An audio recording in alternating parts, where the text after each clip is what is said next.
हे लाव वायंडिंग लावतो कुठला पण एकाला लाव. आता मला माहीत नाही आहे का.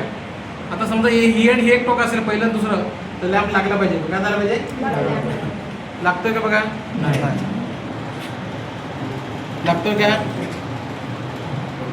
बघा? लागलं ना. म्हणजे हे दोन वायंडिंग आहेत. एक कुठली तरी एक वायंडिंग येते. आपल्याला माहित नाही ते रनिंग आहे का स्टार्टिंग आहे, बरोबर ना. पण ती अखंड आहे ना. म्हणजे जर तुटली असतं तर लॅम्प पेटला असता का?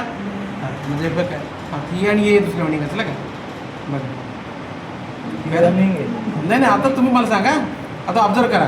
आता फक्त दोन्ही ऑब्झर्व करतो. ही एक वायंडिंग आहे, एक टोक आहे वायंडिंगचं ते काढ. ही एक आहे आणि हे एक आहे, बरोबर आहे. हे चेक केलं ना आपण. काय केलं? एक वायंडिंग चेक केलं. आता लावायचा. आता रनिंग कोणती स्टार्टिंग कोणती तुम्ही ओळखायचा का. सध्या लगेच तर घेऊ नका. बघा लॅम्प कसा पेटतो. ठीक आहे. आता दुसरी चेक करतो. हां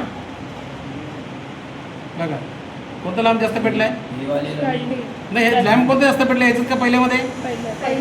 हां मग आता ही कोणती असेल मग?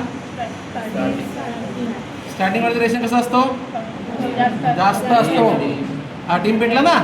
त्यामुळे ही वायंडिंग कोणती झाली? ही वायंडिंग कोणती झाली? स्टार्टिंग. आणि कोणती झाली? रनिंग. असं ओळखतात. काय करतात? असं ओळखतात. लक्षात घ्या.